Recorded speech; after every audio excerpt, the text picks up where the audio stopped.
Welcome to SpringLaw's Spring Forward Legal Updates webinar series. This series is designed to provide a comprehensive legal overview of key issues related to employment law and human rights in Ontario. SpringLaw is a virtual employment law firm advising on workplace legal issues for employers, employees, freelancers, and executives from a wide range of industries. We hope you enjoyed today's webinar and find it useful and informative. To reach our team, please visit us at springlaw.ca. And now to our presenters.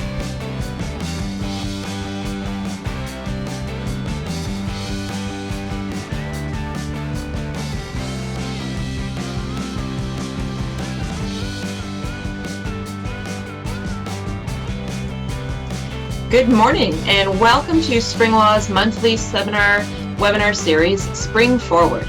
Today is the first of our 2020 webinar series, and we're diving straight into one of the biggest pain points that most employers experience: how to fire employees without tears. Thank you so much for joining us today, and I hope you find this discussion useful, relevant, and practical for your business. Okay. My name is Lisa Stam, and I'm one of the lawyers at SpringLaw, and joining me today is my colleague, Deidre Khayamian. We are a virtual law firm based here out of Ontario, and we help employers grow their business with the right people on deck. If you are new to our client community, welcome.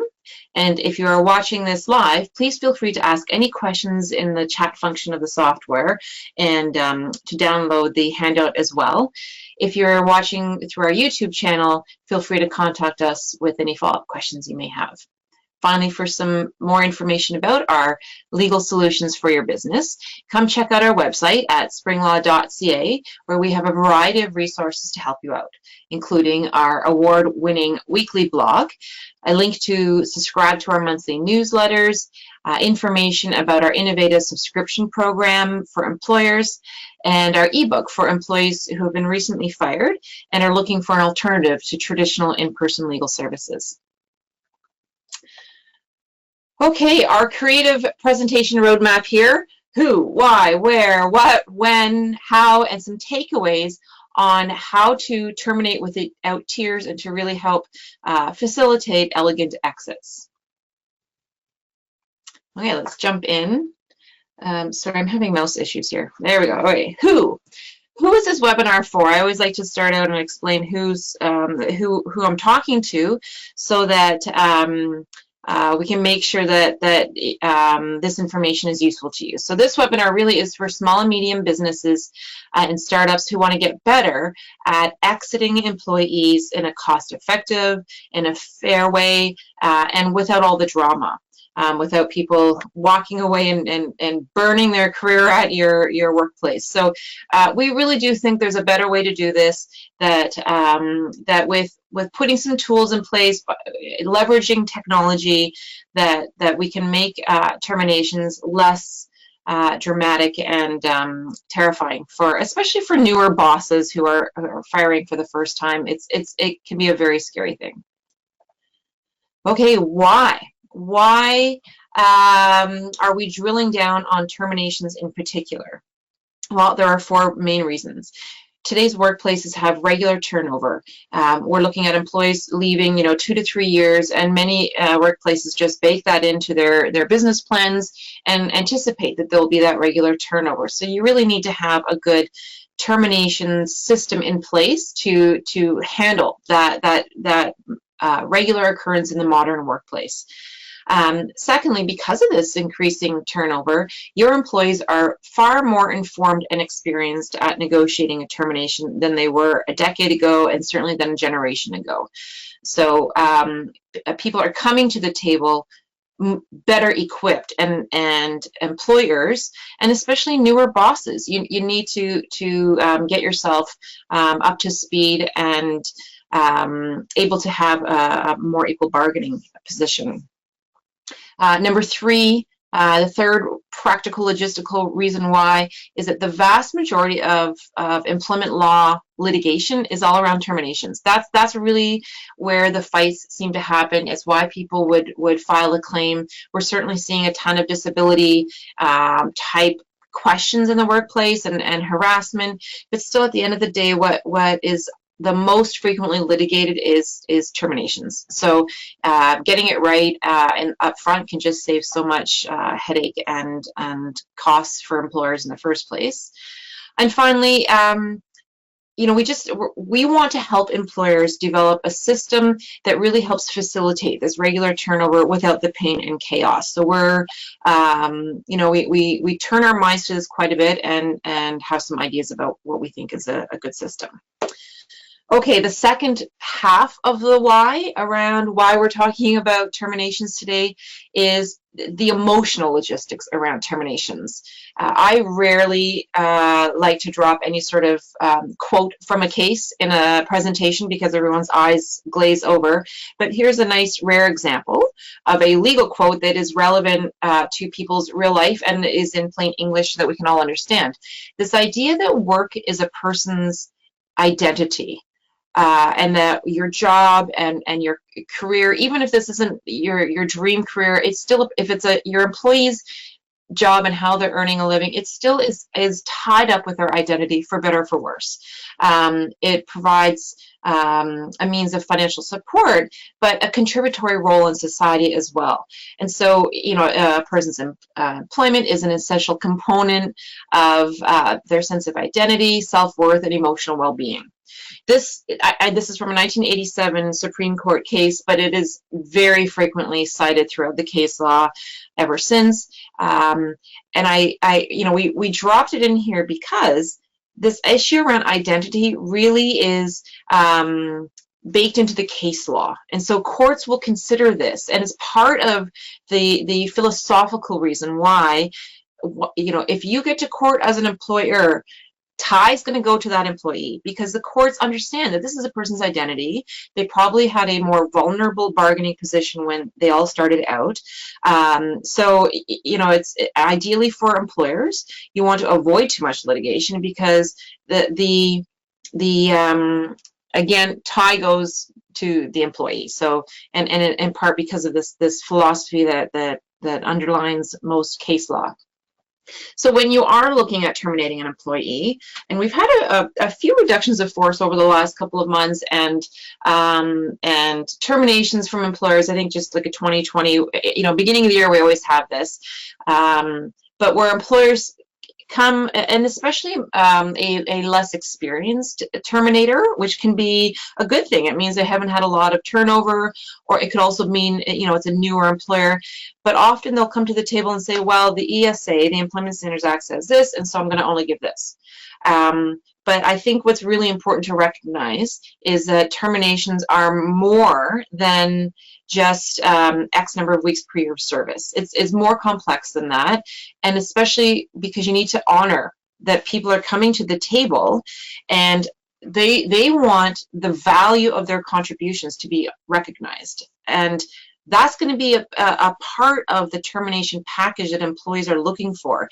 I know it's an intangible kind of thing. It's not just necessarily dollars, but they will expect it to be reflected in a monetary amount. So it's this piece around value and identity and the emotion that comes to a termination that really is part of strategy and how to make the exits a little more elegant. I think the next slide, I finally turned it over to Deidre to do some talking. So sorry, Deidre, I'm doing all the talking so far.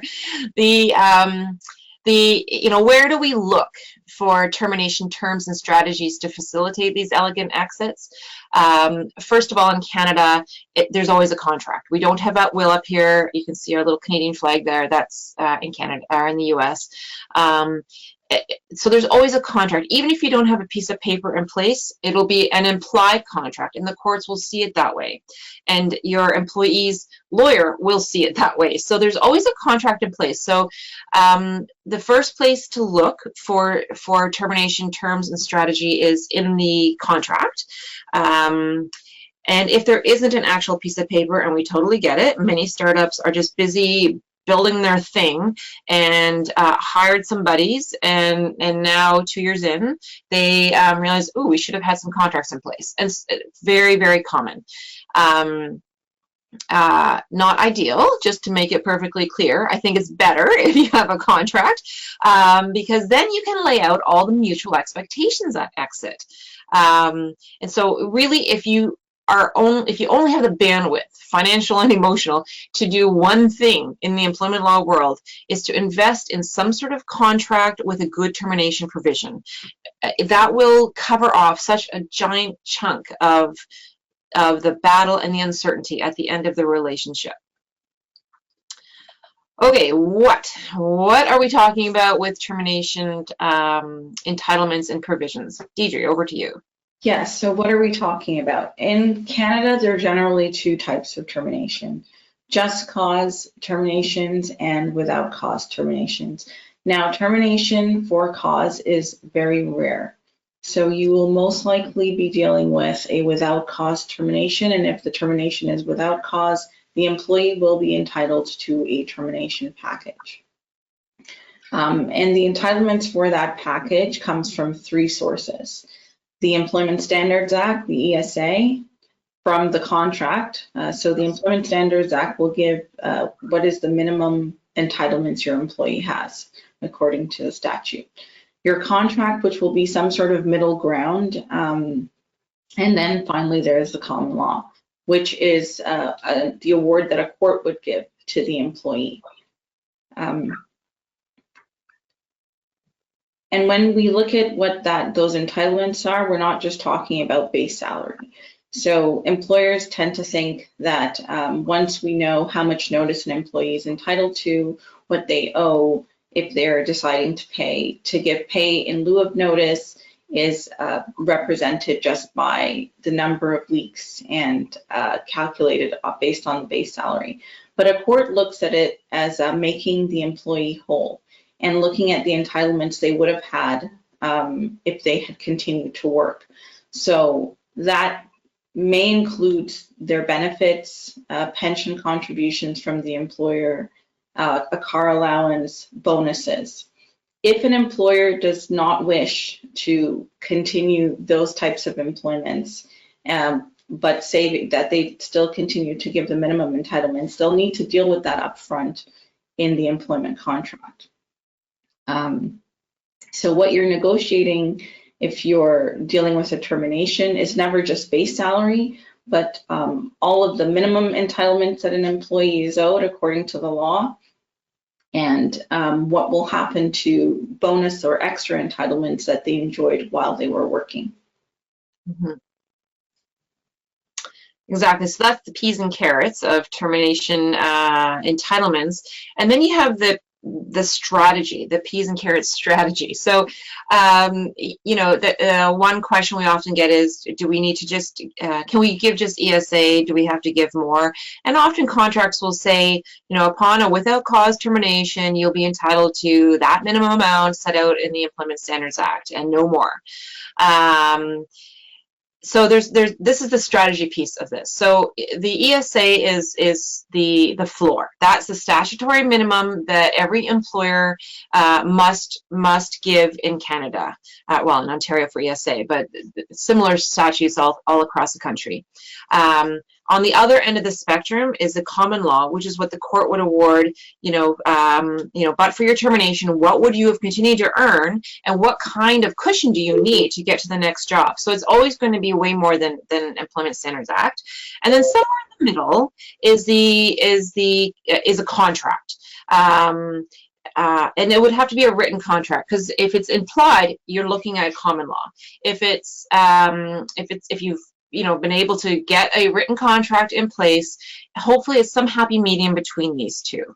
Now, we want to talk a little bit about a release and what consideration is. So if you give only ESA, that's the minimum that every employee is entitled to, then the employer is giving what they have to give. The employee is getting what they're entitled to give no matter what. In a without cause situation. And so if the employer would also like to get a release signed where the employee says, I agree that I got enough on termination and that I'm not going to sue you for more, and I agree, and usually it's like a 5 or 10 page document that's pretty legalese, and goes through all that, that I don't have a claim under the Human Rights Code, I don't have a claim under occupational health and safety, and I agree not to sue the directors and officers personally, and I'm going to give back on my property, and then often there'll be, I agree not to compete against you for 6 months, whatever it might be. So that release, in order to get that release, you have to give more than the minimum in the ESA, because everyone's just entitled to the minimum in the ESA. So you have to give something in exchange for the employee giving up the right to sue for more, and that's consideration. This is like a contracts 101 thing that dates back to when we were bartering chickens and eggs for carts or whatever people were bartering for. You got to give something to get it back, and now you've cut your deal. And so in this case, in order to get an employee to sign a release, you have to give some sort of consideration. So and so there's two schools of thought on this. If you want to free up your options on termination if you really, don't like this employee, they were terrible, but not really caused, just completely incompetent, and you want to fire them, it can be nice to have that option of giving them just ESA, you satisfy the Employment Standards Act, and off they go. The other option is that you offer up a bit more than ESA, and in exchange for that bit more, then you get them to sign the release in exchange. Now, I know many employers like to have that flexibility at termination, but I always try to talk employers into focusing on the certainty of termination instead. The more that you can have some certainty, the less emotion is flying around, all this issue around value and identity. It's just a contract, and this is what we agreed on, this is what you signed off on, it's enforceable, it's fair, it's a bit more than minimum standards, and in exchange you've got to sign this release. And it helps roll things out in a much smoother fashion afterwards. And so the strategy around what you give on termination, we always recommend a bit more than ESA and get that release. It doesn't need to be giving away the farm. It doesn't need to be the full amount of common law, because you've now, the person has now saved themselves all the thousands of dollars and the 2 years of waiting and the hassle of litigating this. So there should be some sort of compromise at play. But that's why Deidre walked through what the what's are. But then you got to take that extra step for the strategy and figure, okay, in this situation, what works well. Now, the more you can have it consistent across the board, the more employees just know, okay, here's how this company does it. This is the fair way. Everyone gets the same kind of package. We all honor the contract, and we all move on. Maybe I'm being a little bit naive here, but ideally, that's exactly how it would smoothly roll out every time. It's more complex than that. I get that. We are all individuals with individual nuances about why this termination is happening. But if you can have and it's why I don't think our job is going away anytime soon, but there's always that certainty that I think really feeds a calmer termination. Deidre, back over to you about when. Yes, the when is another strategic consideration for employers. You want to spend some time preparing and thinking about the when. Lisa has a video on our YouTube channel that goes into a bit more detail. But the types of things are, are you doing this around risky personal moments for the employee's birthday, or the holiday, such as Christmas? Are you doing this around a risky moment where there are human rights considerations, such as an employee returning from parental leave, sick leave, disability leave? Or is it a risky money moment? Is that employee coming up to receive a payout of a bonus?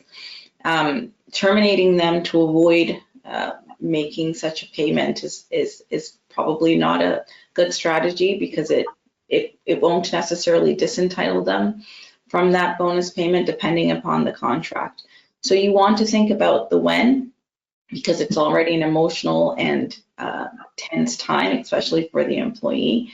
You don't want to increase or create conflict if it can be avoided. And you don't want to create any bad faith actions on your part as the employer. So the when is important, and scripting the moment of the when is also a very good idea. Mhm. I'll pass it on to you, Lisa. Yeah, you're making a great point about the scripting. One of the little nuggets of advice that we give, that we got from a productivity coach a bunch of years ago, but a piece of advice that I find clients love the most is when you're, I'm just thinking about the script piece, when you're finished your termination meeting, and you know, we have a template script that we share with our clients, but the at the end, it's always like an awkward 5 minutes. You've said your piece, no one's happy, they're shocked, they're upset, and now what? And the simple act of standing at the end of that meeting and saying, okay, you know, this concludes our meeting. You know, take the documents home, think about it. I know you need some time to digest all of this. This is difficult news. I realize it's hard, but by standing, it's such a powerful signal that we are now done this meeting. And it's so interesting how it works 100% of the time. So That's so clear. yeah, it's super clear. And where I originally got that was from a coach who once said, you know, because people used to go, when I worked in a bricks and mortar law firm, and I'm such a chatty person, and people would come into my office, and when I knew I had stuff to get done, if I just stood, that was like the greatest hint to the person on the other side of the desk. Okay, time to go, I guess, because she's standing. So it works in termination meetings as well. Okay, how? This is probably the meat of this all, or the tofu of all of this. How to have an elegant exit with your employees.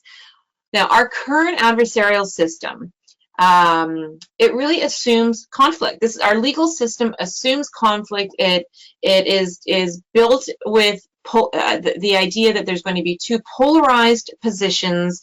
Everyone puts their outside position on the table, and then you sort of, over a bunch of exchanges and fighting and many, many dollars, you finally come to some maybe compromise. And then if you can't come to a compromise, you now go to court and do it all over again and have the judge decide. It's always a winner and loser, zero-sum type of proposition.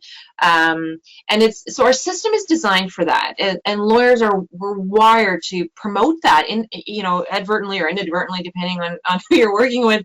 And so it's the legal system, you know, we're in a moment of change, I think, with the legal system, where we're, you know, we see a lot more ADR, a lot more mediations, and just get people to the table to talk, and that resolves so many. Well, I mean, the lawyers are not going away anytime soon, but the way in which we deal with legal issues is really evolving quickly right now.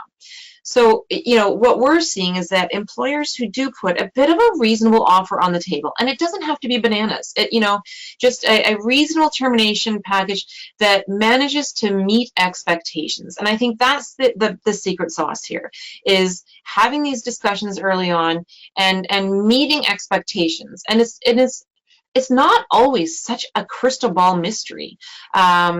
You know, certainly the contract can set down some expectations. How other employees are being treated will signal expectations, and having these discussions. It's not about being soft and caving and just giving the employee everything they ask for. That's not at all what we're proposing, but rather being, you know, strategic, cost-effective, progressive, and fair. And like I said, in our current system, it's always about, let's put the lowest deal on the table, hoping that they either accept it or it helps bring the ceiling down a bit, and, like, you know, it demoralizes them enough to get them a lower you know, like it's a strategy that's baked into our modern legal system. So what we're seeing evolve right now fairly quickly is a more sophisticated legal system that has a lot, well, okay, that's not here yet. What we're seeing is a lot of sophisticated tools to help our legal system. So things like AI has really started to finally kick into a lot of the legal research tools we're using, and tells us, it can predict with such accuracy what is a court likely to award this person, if, you know, with their factors, if they were to go to court for a wrongful dismissal. And so if it can predict, and we kind of know what that ceiling is going to be, then what are we all fighting about anymore? You know, it's now become a math calculation. It's becoming us sitting down and saying, okay, here's what you know, our AI, our tech tools are telling us with lots of accuracy that this is what we're likely you're likely to get in court. Here's what our contract says, which is a nice compromise. You don't have to go to court now. You don't have to have this big, expensive, protracted legal battle. And here's the expectations. We talked about this earlier. Now, I definitely think that this is not always easy in every situation. We see so many clients where there's a level of hostility. There's just like a very different perspective of the employee. Perhaps in some cases there's a mental health issue or just a very scarred experience from a past employer, so there's no trust. You know, we are human, and so the legal system needs to always keep that in mind, that every situation will have a different perspective. But I think that there's technology and we're developing some online tools in our firm to help facilitate some of these conversations and to help make this more of a math calculation and more of a digitally tech-driven type of conversation, because we kind of know what the answer is now. And this is very different than even 5 years ago. So I think we are heading into a new era around how lawyers will deal with this issue. There will always be some litigation, but I think many of our clients can get through a whole bunch of these terminations in a more elegant way using some sophisticated tools in place.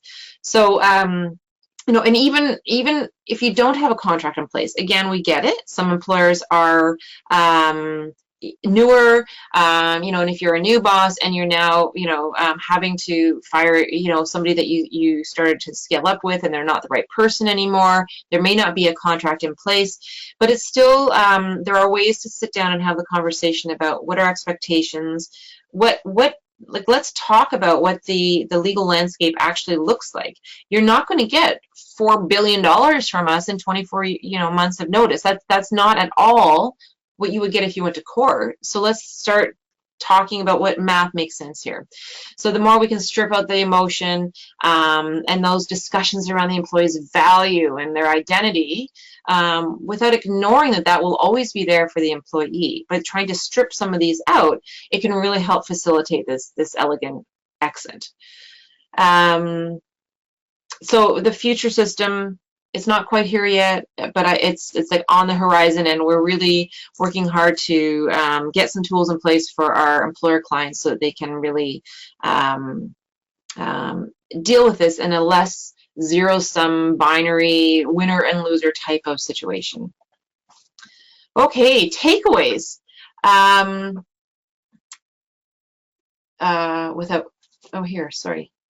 I went backwards, didn't I? There we go, sorry. Takeaways, there you go. You know, we really do want to invite our clients and you know, new people who might be on this webinar that are not a client to really rethink our approach to terminations, and rethink whether it has to be this adversarial binary approach.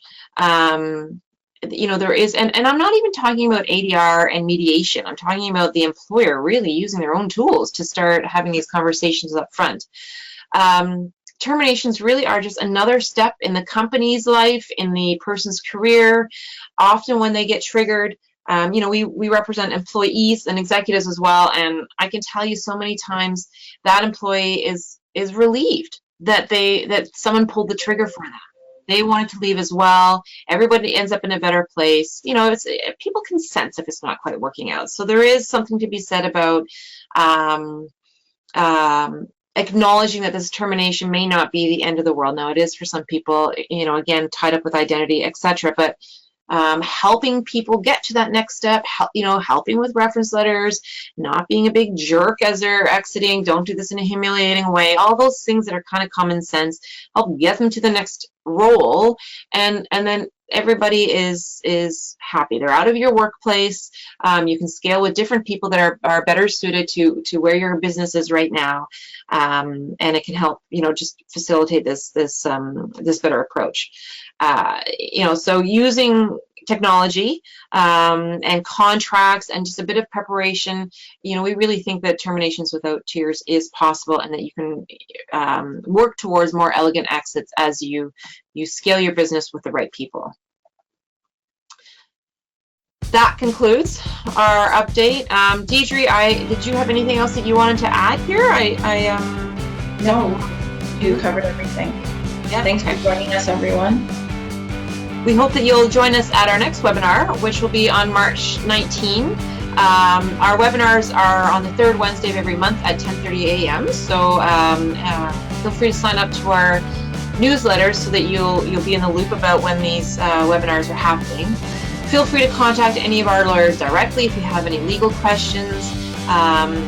In addition to all the workplace law resources that I mentioned at the beginning of the webinar, just come onto our website and then take a look also on our social feeds. We're on Facebook, on Twitter, LinkedIn, Instagram, and hopefully our resources that are out there are helpful and useful to your business. Thanks very much for joining us today, and have a wonderful day.